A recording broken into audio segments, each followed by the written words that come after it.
Welcome back to all trading learning series day 3.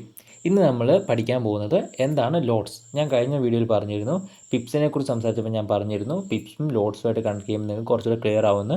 അപ്പോൾ നമ്മളിന്ന് പഠിക്കാൻ പോകുന്നത് ലോഡ് സൈസിനെ കുറിച്ചാണ്. സിമ്പിളായിട്ട് പറഞ്ഞു കഴിഞ്ഞാൽ നമുക്ക് കറൻസി മേടിക്കണമല്ലോ, അപ്പോൾ ആ കറൻസി മേടിക്കുന്ന ക്വാണ്ടിറ്റിയാണ് ലോഡ്സ് കൊണ്ട് ഉദ്ദേശിക്കുന്നത്. നിങ്ങൾക്ക് ഈ ചാർട്ടിലോട്ട് നോക്കി കഴിഞ്ഞാൽ കാണാൻ പറ്റും സ്റ്റാൻഡേർഡ് ലോട്ട്, മിനി ലോട്ട്, മൈക്രോ ലോട്ട്, നാനോ ലോട്ട്. അപ്പോൾ ഓരോ ലോട്ടിനും അതിൻ്റേതായ ക്വാണ്ടിറ്റി അല്ലെങ്കിൽ യൂണിറ്റ്സ് ഉണ്ട്. ഇതിൽ നിങ്ങൾക്ക് കാണാൻ പറ്റും സ്റ്റാൻഡേർഡ് ലോട്ടിന് വരുന്ന 1,00,000 കറൻസികളും അല്ലെങ്കിൽ 1,00,000 യൂണിറ്റും, മിനി ലോട്ടിൽ വരുന്നത് 10,000 യൂണിറ്റ്സ് ഓഫ് കറൻസിയും, മൈക്രോ ലോട്ടിൽ 1000, നാനോ ലോട്ടിൽ 100 യൂണിറ്റ്സ് ഓഫ് കറൻസിയാണ്.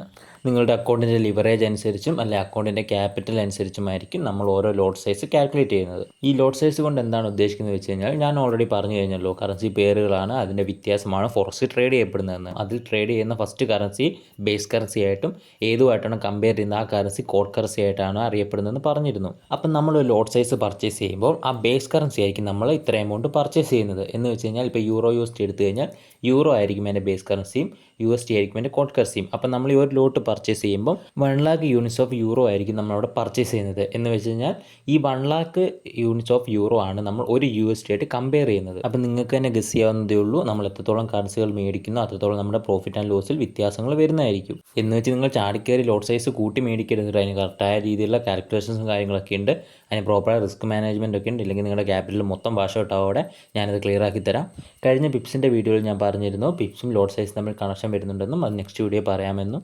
ഞാൻ ഓൾറെഡി കഴിഞ്ഞ വീഡിയോയിൽ പറഞ്ഞിരുന്നു, കറൻസി പെയറുകളുടെ വാല്യൂവിൽ നിന്നും 5ാമത്തെ ഡിജിറ്റിന് ഒരു മൂവ്മെൻറ്റ് നടന്നു കഴിഞ്ഞാൽ അതിനൊരു പിപ്പ് മൂവ്മെൻറ്റ് എന്നാണ് പറയുന്നതെന്ന്. അപ്പോൾ അതും ലോഡ് സൈസും തമ്മിലുള്ള കണക്ഷൻ എങ്ങനെയാണെന്ന് വെച്ച് കഴിഞ്ഞാൽ നിങ്ങൾക്ക് ഈ ചാർട്ടിൽ തന്നെ നോക്കിയാൽ മനസ്സിലാവും. ഞാൻ പറഞ്ഞുതരാം.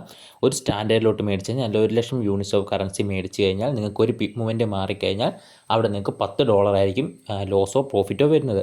അതേപോലെ തന്നെ ഒരു മിനി ലോട്ട്, അതായത് 10,000 യൂണിറ്റ്സ് ഓഫ് കറൻസി മേടിച്ച് കഴിഞ്ഞാൽ നിങ്ങൾക്ക് അവിടെ ഒരു പിപ്പ് മൂവ്മെൻറ്റ് സംഭവിച്ചാൽ നിങ്ങൾക്ക് വരാൻ പോകുന്ന P&L എന്ന് വെച്ചാൽ പ്രോഫിറ്റ് ആൻഡ് ലോസ് എന്ന് വെച്ച് കഴിഞ്ഞാൽ $1 ആയിരിക്കും. മൈക്രോ ലോട്ട് നിങ്ങൾ പർച്ചേസ് ചെയ്ത് കഴിഞ്ഞാൽ, അതായത് 1000 യൂണിറ്റ്സ് ഓഫ് കറൻസി നിങ്ങൾ പർച്ചേസ് ചെയ്ത് കഴിഞ്ഞാൽ നിങ്ങൾക്കൊരു പിപ്പ് മൂവ്മെൻറ്റ് മാറ്റം വന്നു കഴിഞ്ഞാൽ നിങ്ങൾക്ക് അവിടെ വരാൻ പോകുന്ന പ്രോഫിറ്റ് ആൻഡ് ലോസ് $0.1 ആയിരിക്കും.